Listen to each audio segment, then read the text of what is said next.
نصره وعلينا معهم أجمعين. أما بعد فأعوذ بالله السميع العليم من الشيطان اللعين الرجيم. بسم الله الرحمن الرحيم. ألا إن أولياء الله لا خوف عليهم ولا هم يحزنون الذين آمنوا وكانوا يتقون لهم البشرى في الحياة الدنيا وفي الآخرة لا تبديل لكلمات الله ذلك هو الفوز العظيم. صدق الله مولانا العظيم. إن الله وملائكته يصلون على النبي يا أيها الذين آمنوا صلوا عليه وسلموا تسليما. الصلاة والسلام عليك يا سيدي يا رسول الله وعلى آلك وأصحابك يا حبيب الله. الصلاة والسلام عليك يا نبي الله وعلى آلك وأصحابك يا سيدي يا رحمة للعالمين. مولاي صل وسلم دائما أبدا على حبيبك خير الخلق كلهم. دع ما ادعته النصارى في نبيهم واحكم بما شئت مدحا فيه واحتكم وانسب إلى ذاته ما شئت من شرف وانسب إلى قدره ما شئت من عظم فإن فضل رسول الله ليس له حد فيعرب عنه ناطق بفمه. مولاي صل وسلم دائما أبدا على حبيبك خير الخلق كلهم. رب اشرح لي صدري ويسر لي أمري واحلل عقدة من لساني يفقهوا قولي. اللهم نور قلوبنا بالقرآن وزين أخلاقنا بالقرآن ونجنا من النار بالقرآن وادخلنا في الجنة بالقرآن.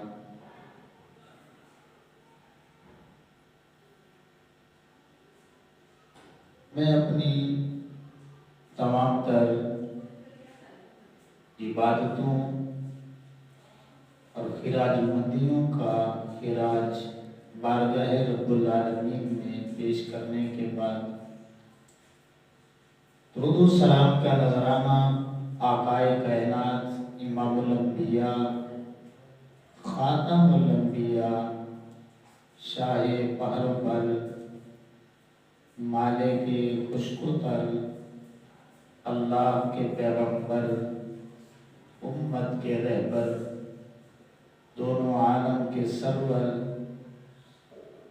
صاحب انا اعطیناک الکوثر شہنشاہ کون و مقام سید انس و جاں شفیع مجرماں رحمت عالمیہ صلی اللہ تعالی علیہ وآلہ وسلم کی بارگاہ ناز میں پیش کرنے کے بعد آپ تمامی احباب کو السلام علیکم ورحمۃ اللہ وبرکاتہ. میں سب سے پہلے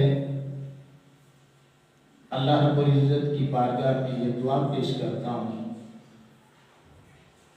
کہ اللہ رب العزت مجھے حق بیان کر کے سنا کے ہم سبھی کو عمل کی توفیق عطا فرمائے. جیسا کہ احباب کو معلوم ہے کہ یہ ہمارا چوتھا جمعہ ہے، سب سے پہلے ہم نے مقام اولیاء اللہ یعنی اللہ کے ولیوں کا مقام کیا ہے قرآن کی روشنی میں اور آقا علیہ الصلوۃ والسلام کے فرمان کی روشنی میں۔ پھر ہم نے پہچان اولیاء اللہ یعنی اللہ کے ولیوں کی علامات کیا ہے اس کو بیان کیا قرآن کی روشنی میں اور آقا علیہ الصلوۃ والسلام کے فرمان کی روشنی میں۔ اور پچھلا جمعہ جو ہم نے خطبہ دیا اس میں ہم نے شان اولیاء اللہ کے ولیوں کی شان کیا ہے، عظمت کیا ہے، قرآن کے حوالے سے اور آقا علیہ الصلوۃ والسلام کے فرمان کے حوالے سے بیان کرنے کی کوشش کی۔ اور آج کا جو خطبہ ہے اس میں ہم ان تینوں چیزوں کو ملا کر کے پھر عقیدہ معصومیت کو بیان کرنے کی کوشش کریں گے کہ عقیدہ معصومیت کیا ہے اور یہ عقیدہ کن ہستیوں کے متعلق ہمیں رکھنا چاہیے۔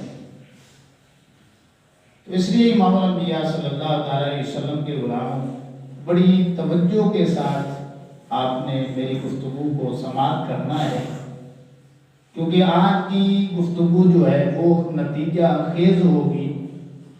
وہ جو 3 جمعے ہم نے پہلے ادا کیے ہیں ان کا خلاصہ ہوگا، نچوڑ ہوگا، ان جمعوں کا حاصل ہوگا۔ تو امام الانبیاء صلی اللہ علیہ وسلم کے غلاموں، سب سے بنیادی بات یہ ہے کہ مقام اولیاء اللہ یہ حق ہے، یہ کیا ہے؟ حق ہے کہ اس پہ اللہ کے قرآن کی نص ہے۔ شان اللہ کے قرآن کی نص ہے، کون سی؟ لا خوف علیہم ولا هم یحزنون۔ پہچان اولیاء اللہ یعنی اللہ کے ولیوں کی جو علامات ہیں وہ بھی حق ہیں کیونکہ ان پہ قرآن کی نص ہے۔ اسی طرح امام الانبیاء صلی اللہ علیہ وسلم کے غلاموں، شان اولیاء اللہ یعنی اللہ کے ولیوں کی جو عظمت ہے، اللہ اپنے پیاروں کو جو شان عطا کرتا ہے، یہ بھی حق ہے کیونکہ اس پہ قرآن کی نص ہے کہ لَهُمُ الْبُشْرَى فِي الْحَيَاةِ الدُّنْيَا وَفِي الْآخِرَةِ۔ اللہ اکبر۔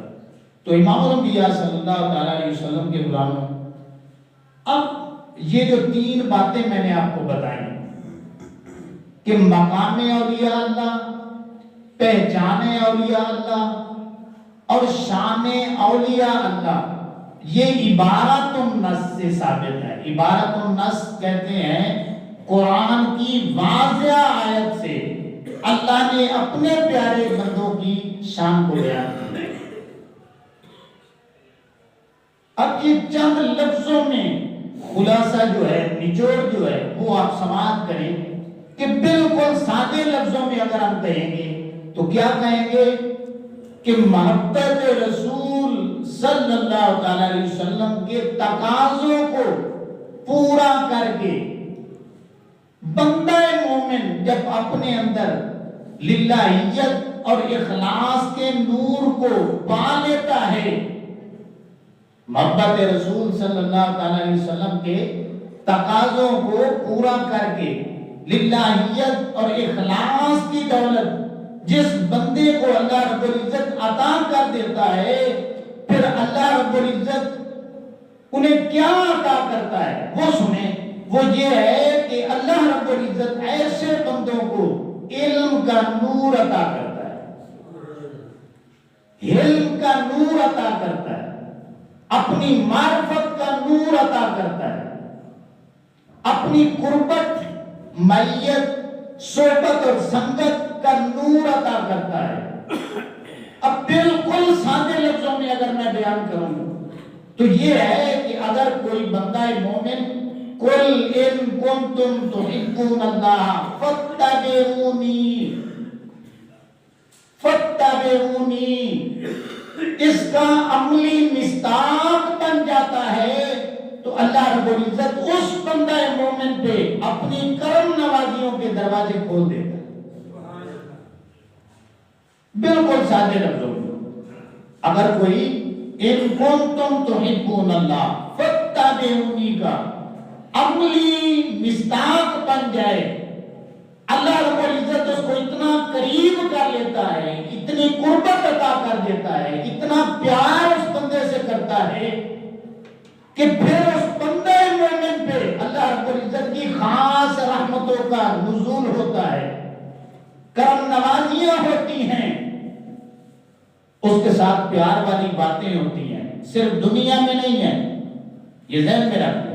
قرآن کیا بتاتا ہے؟ لَهُمُ الْبُشْرَىٰ فِي الْحَيَاةِ الدُّنْيَا، ایسے بندہ مومن سے اللہ رب العزت جب پیار کرتا ہے تو صرف اس کی دنیا اعلیٰ نہیں بناتا، وہ فِي الْآخِرَةِ اس کی آخرت کو بھی اعلیٰ بنا دیتا ہے، اس کی آخرت کو بھی اعلیٰ بنا دیتا ہے۔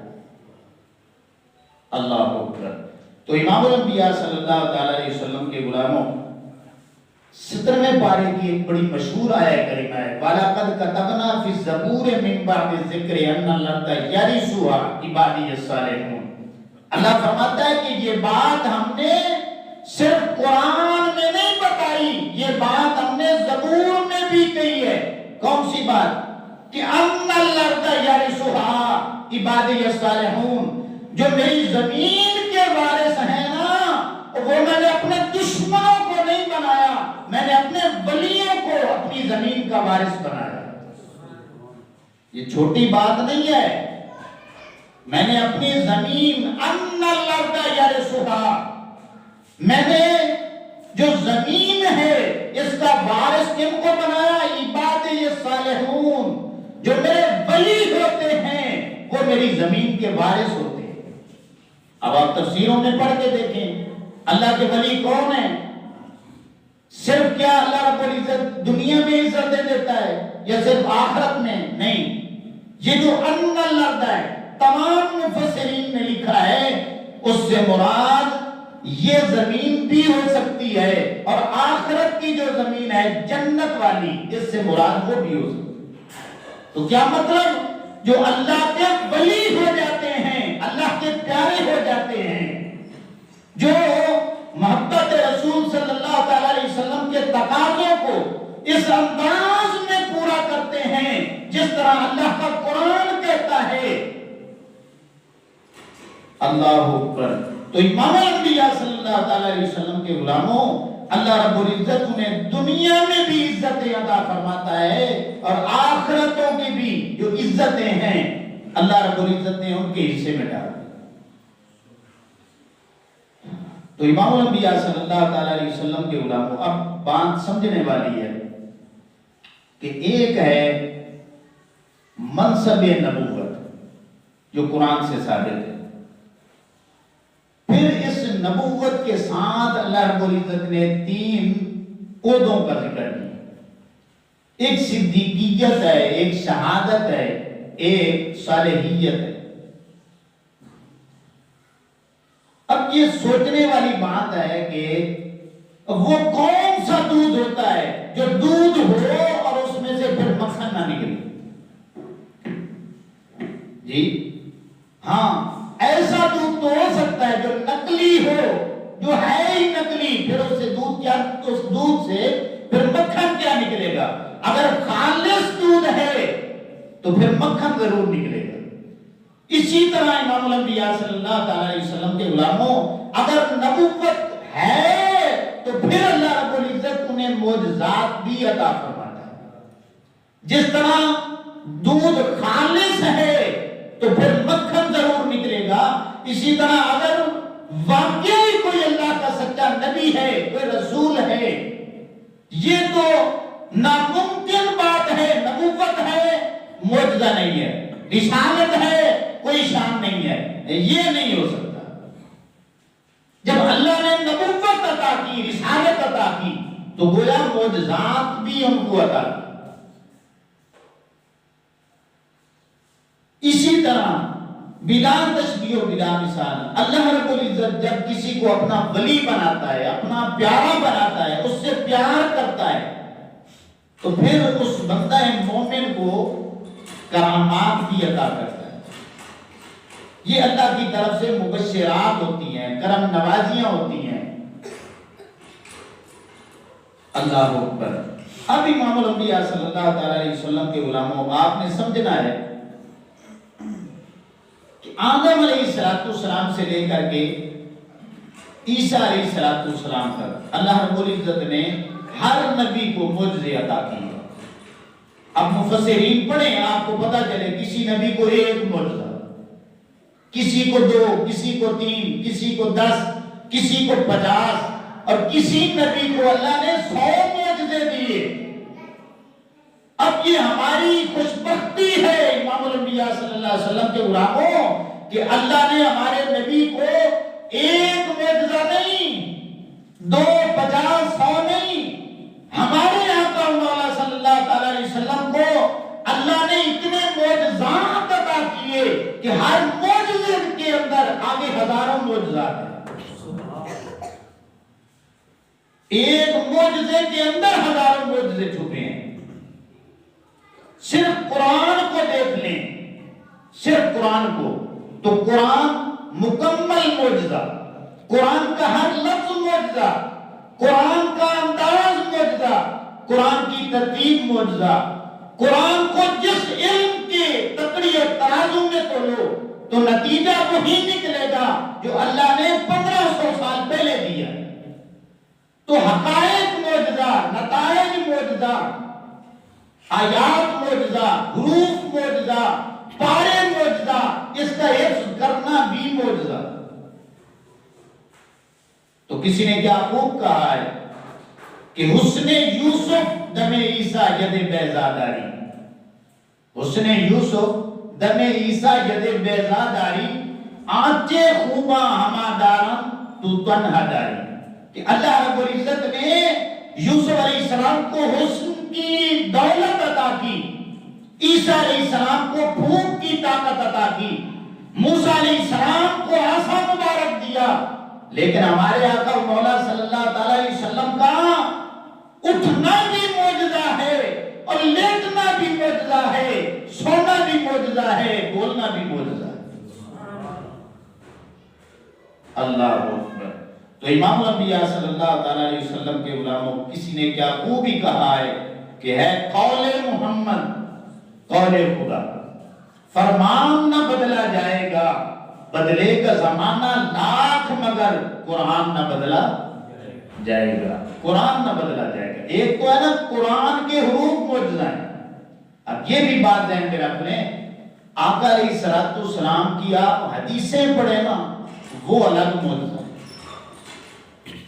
اب یہ دیکھیں، جو دنیا میں کسی سے نہیں پڑھا اور اس کے کلام میں ایسی روانی ہے، ایسی ترتیب ہے، ایسی چاشنی ہے، ایسا انداز ہے جو اللہ کے کلام سے ملتا جلتا ہے۔ آقا علیہ السلام کی حدیث ہے بالکل جس طرح قرآن میں آتا ہے، الرحمن علم القرآن خلق الانسان علمہ البیان، تو اسی انداز کو لیں تو کتنی حدیثیں ہیں آقا علیہ السلام کی، آپ کو اسی قرآن کے پیٹرن پہ آپ کو نظر آئیں۔ ایک تو ہے قرآن کا معجزہ ہونا، ہمارے آقا علیہ السلام کا بولنا بھی معجزہ ہے۔ اللہ اکبر۔ ہم کیا سمجھتے ہیں کہ آقا علیہ السلام نے اعلان نبوت کے بعد جو معجزے ہیں نا، بس وہ معجزے، ہم نے یہ سمجھ رکھا ہے اپنی نادانی کی وجہ سے۔ اگر قرآن پڑھے نا تو جو 40 سال کی زندگی ہے جس میں آقا علیہ السلام نے اعلان نبوت نہیں کیا، آپ قرآن پڑھ کے دیکھیں اللہ فرماتا ہے جب لوگوں نے اعتراض کیا نا، آقا علیہ السلام نے اعلان نبوت کیا تو مختلف لوگوں نے کیچڑ اچھالا، باتیں کی، انگلیاں اٹھائیں، تو اب آقا علیہ السلام خاموش ہوئے۔ اللہ نے قرآن نازل کیا، اللہ نے فرمایا کہ میرے حبیب کریم علیہ السلام آپ نے میری توحید کی بات کی ہے، اب انہوں نے اعتراض کر دیا ہے، آپ نے میری الوہیت کی بات کی ہے، لوگوں نے اعتراض کر دیا ہے، اب میری الوہیت کی توحید کی جو دلیل ہے وہ کیا ہے؟ اب سنیں قرآن، اللہ فرماتا ہے لعمرک، اے میرے حبیب کریم علیہ السلام، اور میری توحید کی جو سب سے بڑی دلیل ہے وہ میں نے آپ کی 40 سالہ زندگی کو بنا دی، اعلان نبوت سے جو پہلے زندگی ہے۔ ہم کیا ہے، ہم نے کیا سمجھ رکھا ہے کہ اعلان نبوت کے بعد شانیں ہوتی ہیں؟ نہیں، اللہ رب العزت نے اعلان نبوت سے پہلے جو 40 سالہ دور آقا علیہ السلام نے گزارا ہے، اللہ فرماتا ہے کہ میرے حبیب کریم علیہ السلام ان کو مخاطب کر کے کہو، اور تم میرے رب کا انکار کرتے ہو اور میرے پاس دلیل ہے جو تمہاری سمجھ میں بھی آتی ہے۔ وہ دلیل کون سی ہے؟ دلیل یہ ہے اگر 40 سالہ دور میں اور میں نے تمہارے ساتھ کوئی جھوٹ بولا ہے تو مجھے بتاؤ، اور میں نے تمہارے ساتھ کوئی دھوکہ دہی کی ہے تو پھر مجھے بتاؤ، اور میں نے تمہارے ساتھ کوئی زیادتی کی ہے تو پھر مجھے بتاؤ، اور میں نے تمہارے ساتھ کوئی داؤ لگایا ہے تو پھر مجھے بتاؤ، اور خود سوچو تم بھی بندے ہو، میں بھی بندہ ہوں، تم بھی بظاہر انسان ہو، میں بھی انسان ہوں، لیکن اللہ نے مجھے ایسا بنایا ہے اور تم بھی کہتے ہو کہ یہ صادق بھی ہے، امین بھی ہے، اور دشمن ہو کر گواہی دیتے ہو، تو میرے رب نے مجھے بتایا ہے کہ میرا صادق ہونا، امین ہونا، یہ اللہ رب العزت کی الوہیت کی دلیل ہے۔ گویا آقا علیہ السلام نے اپنی تعریف کر کے، اپنی نعت بیان کر کے اللہ کی توحید کو ثابت کی ہے۔ تو آج بھی اگر اللہ رب العزت کا وجود منوانا چاہتے ہو، توحید منوانا چاہتے ہو، تو امام الانبیاء صلی اللہ تعالی علیہ وسلم کے غلاموں، اپنے آقا و مولا صلی اللہ علیہ وسلم کی شانیں بیان کرو کہ اللہ نے ہمارے نبی کو علم دیا، ایسا علم عطا کیا کہ کسی انسان کے پاس نہیں پڑے، پھر بھی دنیا کا کوئی انسان ہمارے آقا و مولا صلی اللہ علیہ وسلم کے علم کا مقابلہ نہیں کر سکتا۔ اللہ نے علم اتنا دیا کہ کسی دنیا کے انسان کے پاس ایسا علم نہیں ہے، اور جتنی بھی خوبیاں ہیں، اچھائیاں ہیں، وہ ایک طرف رکھ لو، ہمارے آقا مولا صلی اللہ علیہ وسلم کی ذات کو ایک طرف رکھ لو، وہ خوبیاں نیچے نظر آئیں گی، ہمارے آقا علیہ السلام کی ذات آپ کو اونچی نظر آئے گی۔ اللہ، تو امام الانبیاء صلی اللہ علیہ وسلم کی غلام۔ اب میں انبیاء کرام کے معجزے آپ کو بتانا چاہتا ہوں، صرف اشارے کرنا چاہتا ہوں، صرف قرآن پہ پیش کروں گا کہ موسیٰ علیہ السلام کے بچپن کا واقعہ اللہ کے قرآن میں موجود ہے۔ ان کا صندوق میں بند ہونا، دریا میں تیرنا، فرعون کے پاس پہنچنا، یہ اللہ کے قرآن میں موجود ہے۔ فرعون نے بچوں کو ذبح کرنا شروع کیا تو موسیٰ علیہ السلام کو وہ نہیں کر سکتا۔ پنجابی میں کہتے ہیں نا، جسے اللہ رکھے وہ کون چکھے، اور جس کو اللہ بچانا چاہتا ہے تو فرعون بادشاہ ہو کر بھی اس کو مار نہیں سکتا۔ تو اللہ رب العزت نے فرمایا بڑا بنا خدا بنا پھرتا ہے اور تو کہتا ہے میں سب کو قتل کروں گا، ارے نادان، اور میں تیرے گھر میں پال کے تیرے مخالف جو ہے وہ اپنے نبی کو اٹھاؤں گا۔ تو موسیٰ علیہ السلام اس کے گھر میں پلتے ہیں۔ اب ان کی ماں کا واقعہ دودھ پینے کا اللہ کے قرآن میں موجود ہے کہ موسیٰ علیہ السلام نے کسی عورت کا دودھ نہیں پیا، اپنی ماں کا دودھ پیا۔ اب یہ لمبا واقعہ میں بس اشارہ کر رہا ہوں۔ اسی طرح امام الانبیاء صلی اللہ تعالیٰ علیہ وسلم کے غلاموں موسیٰ اور خضر علیہ السلام کا واقعہ اللہ کے قرآن میں موجود ہے، 3 رقموں پہ پھیلا ہوا ہے۔ اسی طرح موسیٰ علیہ السلام کا دریا میں اپنا عصا مارنا، 12 چشموں کا جاری ہو جانا، یہ اللہ کے قرآن میں موجود ہے۔ اور ایک معجزہ ایسا بھی ہے جو شاید آپ میں سے کسی نے نہیں سنا۔ موسیٰ علیہ السلام کا یہ میں سنانا چاہتا ہوں تاکہ ایک نئی بات آپ کے ذہن میں آ جائے کہ اللہ کے نبی نا شروع سے باحیا ہوتے ہیں۔ موسیٰ علیہ السلام نہانے کے لیے نا ایک چشمے کے پاس جاتے ہیں، ایک غار کی اوٹ میں نا چھپ کر آپ نہاتے ہیں۔ باقی پوری قوم اوپن، کوئی دریا ہے، کوئی نہر ہے، کوئی چشمہ ہے تو وہاں پہ نہاتے ہیں۔ امام الانبیاء صلی اللہ تعالیٰ علیہ وسلم کے غلاموں، اب بنی اسرائیل میں نا ایک بات کسی نے اڑا دی کہ موسیٰ علیہ السلام مرد نہیں ہے۔ اب میں اشارے میں بات کر رہا ہوں، مرد نہیں ہے، یہ نہ عورت ہے نہ مرد ہے۔ جب یہ بات پھیلائی نا تو اللہ رب العزت کی غیرت کو جلال آیا۔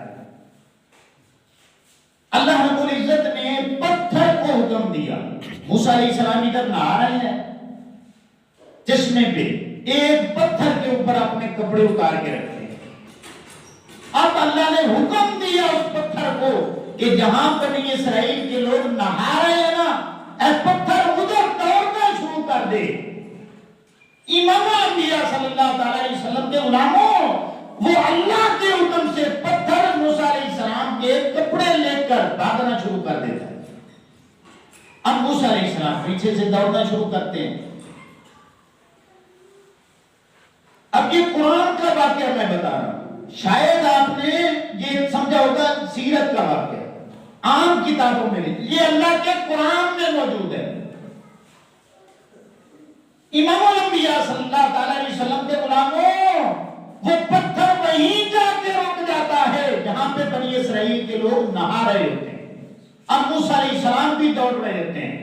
اب پوری قوم نے جلوہ دیکھا کہ موسیٰ علیہ السلام واقعی مرد ہے۔ جو ہم نے الزام لگایا نا وہ عیب تو موسیٰ علیہ السلام میں ہے ہی نہیں۔ اب یہ واقعہ موسیٰ علیہ السلام کے زمانے میں ہے، موسیٰ علیہ السلام کا واقعہ ہے۔ اللہ رب العزت نے قرآن بنا کے اپنے حبیب کریم علیہ السلام کا معجزہ بنا کے اپنے حبیب کریم علیہ السلام کی آیات کی شکل میں اس کا نزول کر دیتا ہے۔ اب یہ لکھا ہوا کہاں پہ ہے؟ جی 22ویں پارے میں لکھا ہے۔ اللہ فرماتا ہے یا ایھا الذین آمنوا لا تکونوا کالذین آذوا موسیٰ فبرأہ اللہ مما قالوا۔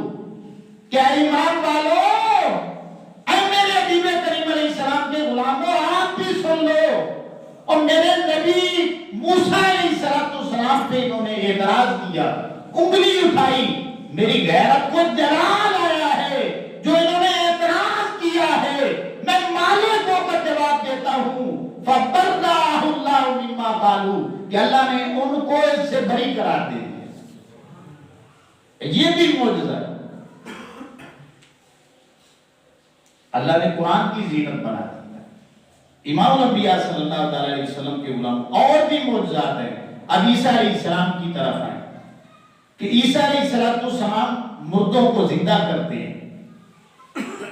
کوڑی ایک برس ہے، ایک مرض ہے، بس ہاتھ لگا دیتے ہیں، شفا مل جاتی ہے، شفا مل جاتی ہے۔ اسی طرح جتنے بنی اسرائیل کے لوگ جو کچھ کھا کے آتے ہیں یا گھروں میں چھپا کے آتے ہیں، عیسیٰ علیہ السلام اس کی خبریں دیتے ہیں۔ اس کا ذکر قرآن میں موجود ہے۔ اچھا، عیسیٰ علیہ السلام کا آنا بھی معجزہ اللہ نے بنایا ہے کہ باپ بغیر پیدا کیا۔ عیسیٰ علیہ السلام کا اس دنیا سے جانا بھی اللہ نے معجزہ بنا دیا کہ آج بھی زندہ ہے، چوتھے آسمان پہ موجود ہے۔ آج بھی معجزہ عیسیٰ علیہ السلام کا موجود ہے۔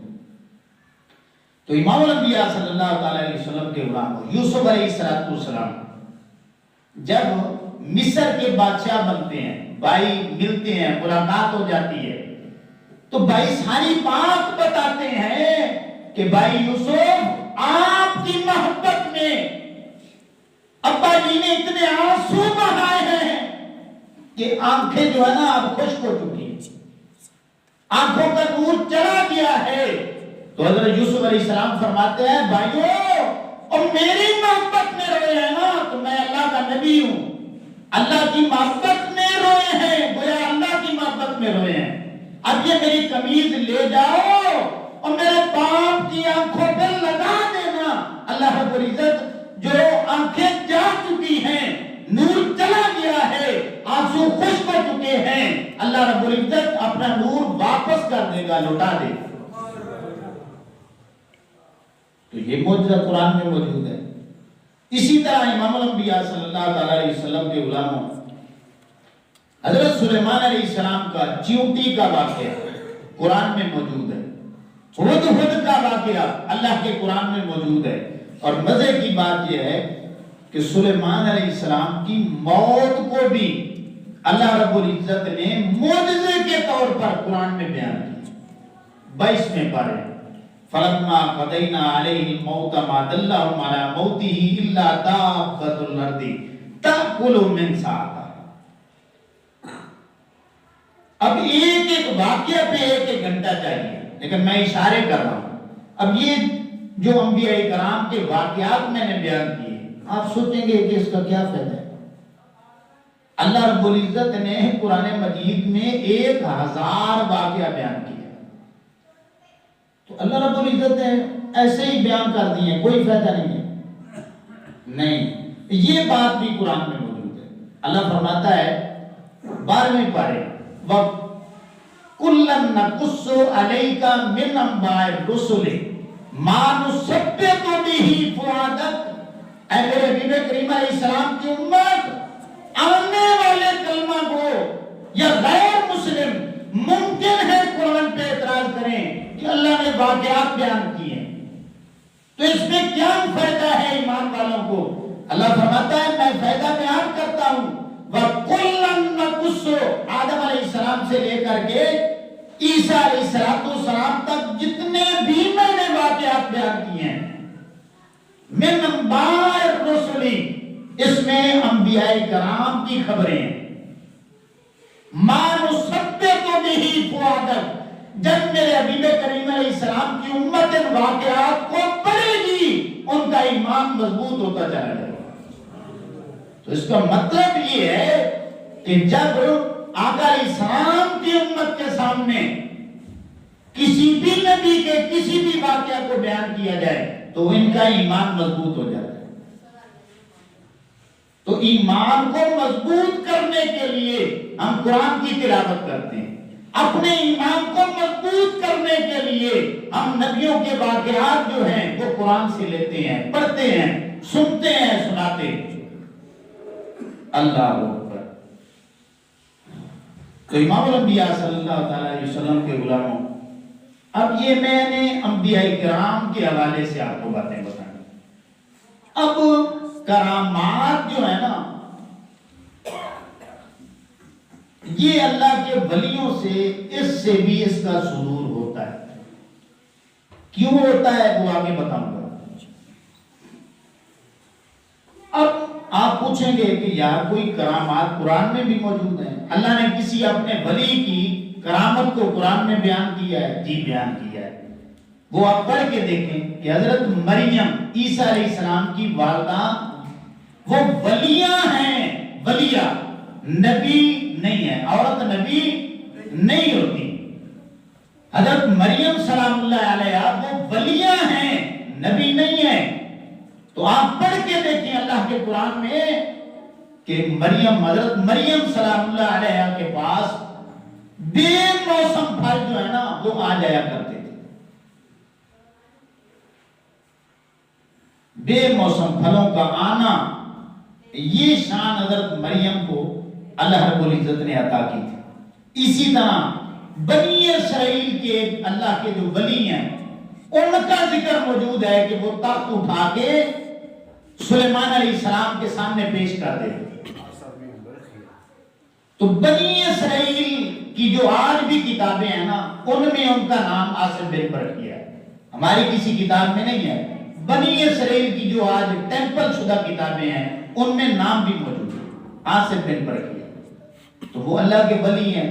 قرآن اتنا کہتا ہے کہ سلیمان علیہ السلام کے امتی ہیں جنہیں ہم نے علم عطا کیا ہے، تو عالم ہیں، ولی ہیں، تو اللہ نے ان کو شان عطا کی ہے، تو قرآن میں موجود ہے۔ اسی طرح اصحاب الاخدود کا واقعہ، اخدود عربی میں کہتے ہیں گڑھے کو، خندق کو، یہ سورہ بروج میں موجود ہے، اور مسلم کی ایک لمبی حدیث ہے۔ اب میں واقعہ سناؤں گا تو پھر ٹائم گزر جائے گا، تو یہ واقعہ بڑا دلچسپ ہے لیکن پھر آپ کو سناؤں گا۔ تو یہ بھی قرآن میں بھی موجود ہے اور صحیح حدیث میں بھی موجود ہے، اور اس واقعہ میں آگے کتنے واقعات ہیں وہ آپ سن کے حیران رہ جائیں گے۔ اسی طرح سیاستہ میں حضرت جریج جو بنی اسرائیل کے ولی تھے، آقا علیہ السلام نہ ان کا نام لے کر آقا علیہ السلام نے اس کی شان بیان کی ہے، بنی اسرائیل کا آقا علیہ السلام نام بھی لیتے ہیں کہ اس کا نام جریج ہے، اس کی شان بھی بیان کرتے ہیں کہ اللہ نے اس کو یہ شان بھی عطا کی۔ تو امام الانبیاء صلی اللہ تعالیٰ علیہ وسلم کے غلاموں، اب بات کیا ہے، صرف آپ نچوڑ رکھ لیں، خلاصہ اپنے پاس رکھ لیں کہ اللہ رب العزت اپنے نبیوں کو معجزات بھی عطا کرتا ہے، اللہ رب العزت اپنے پیاروں کو کرامات بھی عطا فرماتا ہے۔ یہ معجزات بھی اللہ کے قرآن میں موجود ہیں، کرامات بھی اللہ کے قرآن میں موجود ہیں۔ اللہ اکبر۔ اب یہ سمجھیں کہ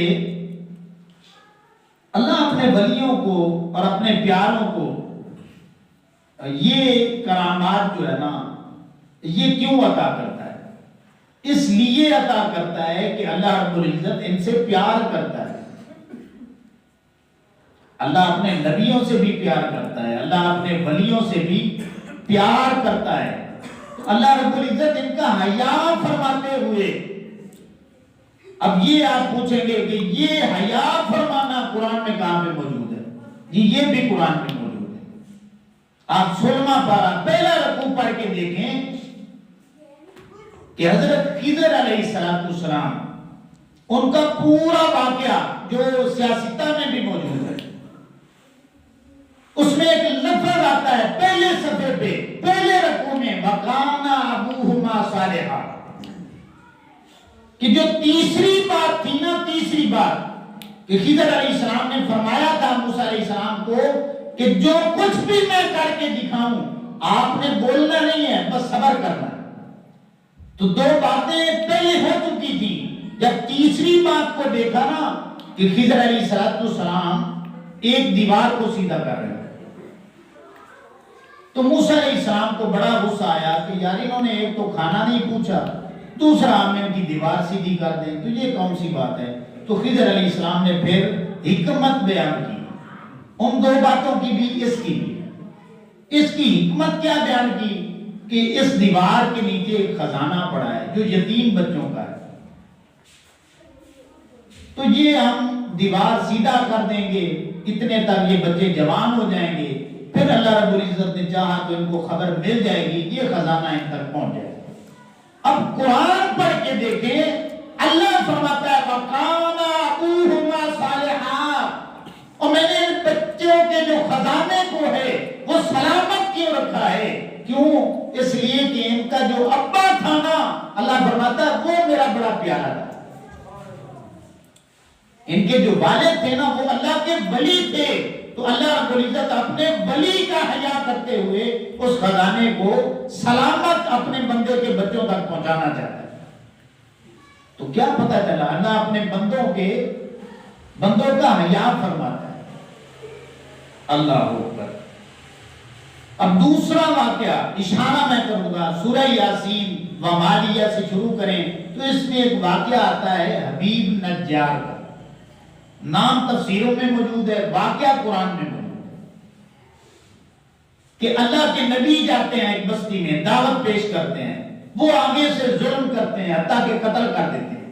تو یہ عام بندہ ہوتا ہے مومن، یہ ان کے ساتھ جا کے لڑائی کرتا ہے. اور ظالموں، اور تم نے اللہ کے نبیوں کو شہید کر دیا ہے، اب کچھ حیا کرو.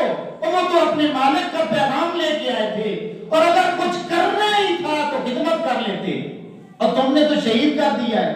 جب اس اللہ کے ولی نے نبیوں کا دفاع کیا تو انہوں نے اس کو بھی ذبح کر دیا.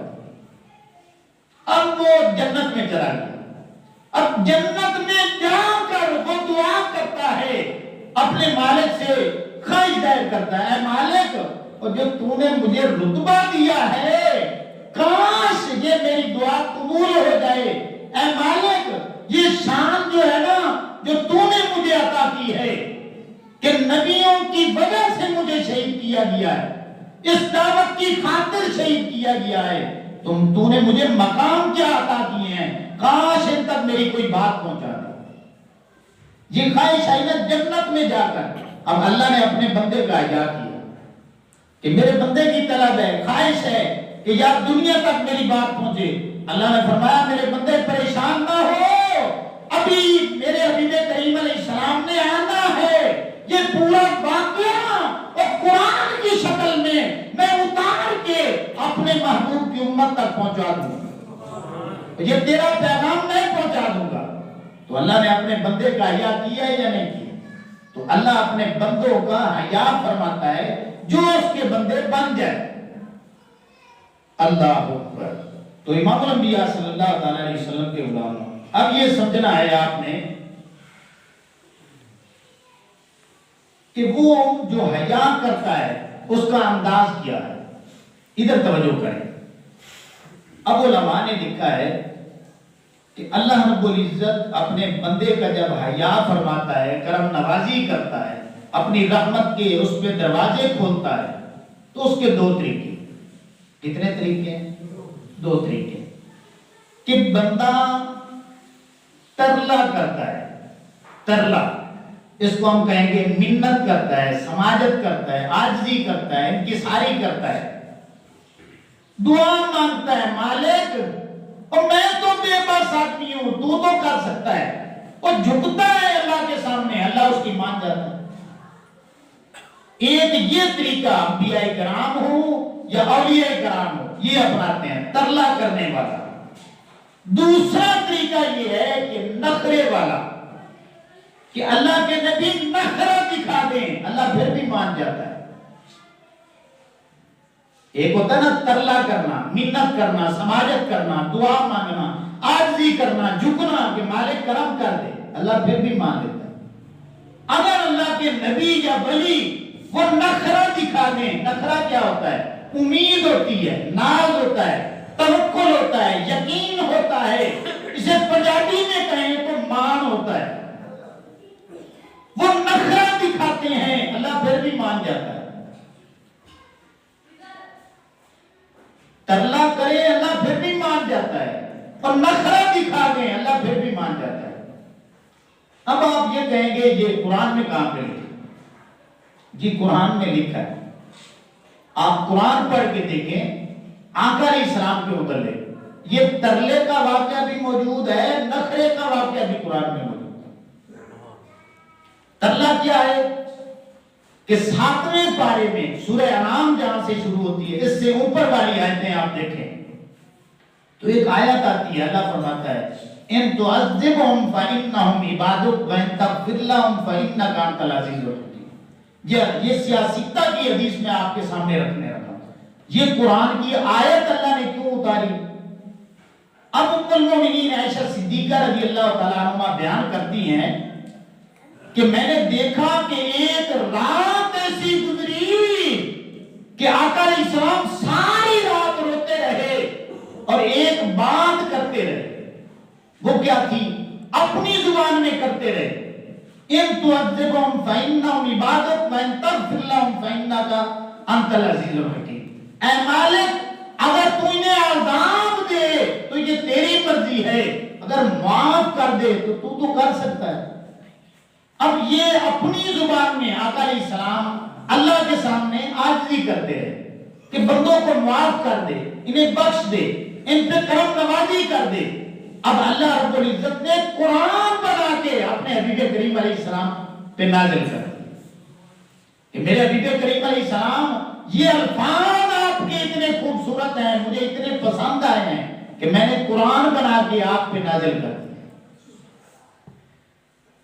یہ ترلا ہے، منت ہے، مالک کر دے کرم نوازی بندوں پہ۔ تو ترلا اللہ نے مانا ہے یا نہیں مانا؟ مانا ہے۔ اچھا، اب نخرہ کہاں پہ لکھا ہے؟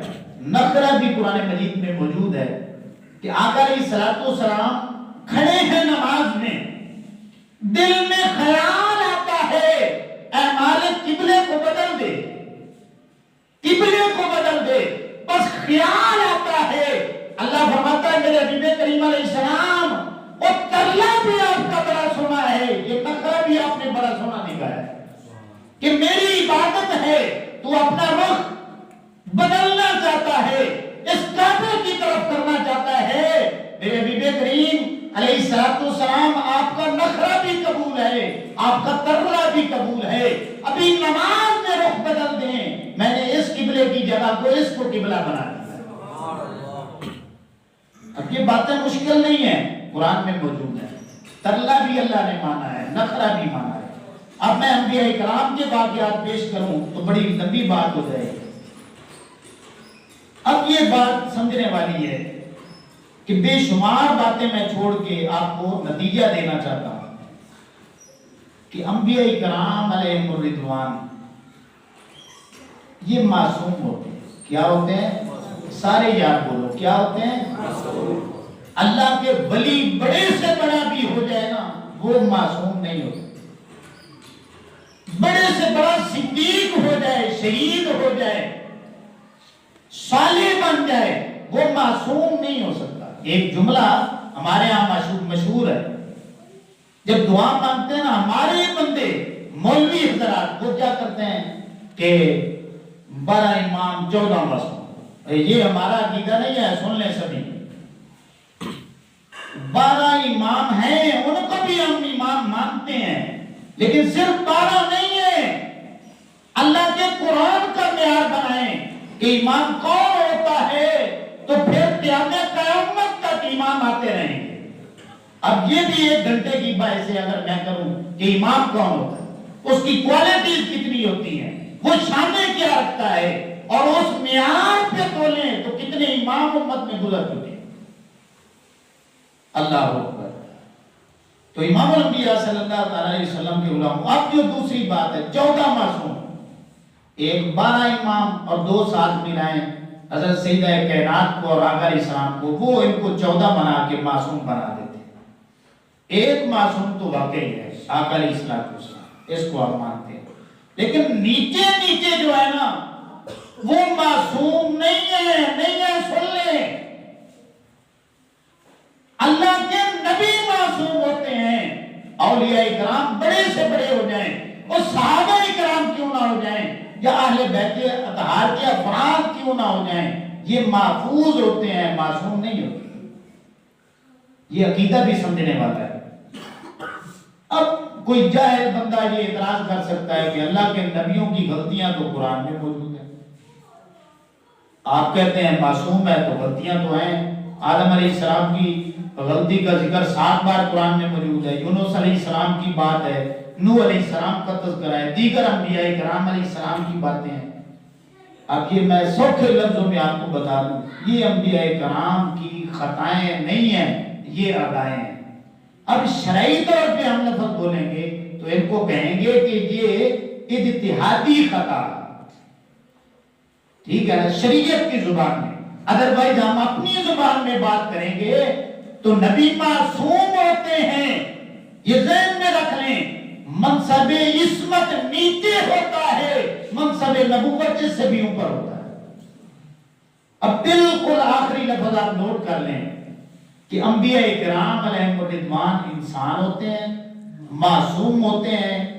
یہ جو بظاہراً غلطیوں کا ہمارے سامنے باتیں آتی ہیں ان کا حل کیا ہے۔ اب 2-4 لفظوں میں یہ خلاصہ لیں، نوٹ کر لیں۔ یہ 10 گھنٹے کی بات بھی ہوگی تو اس کے اندر ہوگی۔ وہ کیا ہے کہ انبیاء کرام علیہم الرضوان گناہوں پر قدرت و طاقت کے باوجود، گناہوں پر قدرت و اختیار کے باوجود غلبہ خوف خدا بندی کی وجہ سے گناہوں سے بچتے ہیں۔ وہ صغیرہ کبیرہ گناہ جان بوجھ کے نہیں کرتے، البتہ نسیان، بھول چوک جسے ہم کہتے ہیں، یا اجتہادی خطا سے بعض اوقات کسی عمل کا صادر ہو جانا، یہ کسی حکمت کی وجہ سے ہو سکتا ہے، یا تبلیغی مصلحت کی وجہ سے ہو سکتا ہے۔ تو نتیجہ کیا ہے کہ اللہ کے نبی معصوم ہوتے ہیں، اللہ کے جتنے بھی ولی ہیں اگر ان پہ اطلاق کریں گے تو ہم بولیں گے وہ محفوظ ہیں، لیکن ان امکان خطا جو ہے اللہ کے ولیوں سے ممکن ہے۔ تو یہ جو انبیاء کرام کا حدیثوں میں یا قرآن کی آیتوں میں تذکرہ ملتا ہے، یہ ان کی خطائیں نہیں ہیں، انبیاء کرام کی ادائیں ہیں، جس کو اللہ نے اتنا پسند کیا ہے کہ قرآن بنا کے اپنے حبیب کریم علیہ السلام پہ اتار دیا۔ تو امام الانبیاء صلی اللہ تعالیٰ علیہ وسلم کے غلاموں، میں دعا کرتا ہوں کہ اللہ رب العزت مجھے، آپ کو، سبھی کو عقیدہ حق کا جو قرآن سے ثابت ہے، آقا علیہ السلام کے فرمان سے ثابت ہے، اس کے مطابق ہمیں عقیدہ اور عمل کرنے کی توفیق عطا فرمائے۔ وما علینا الا البلاغ۔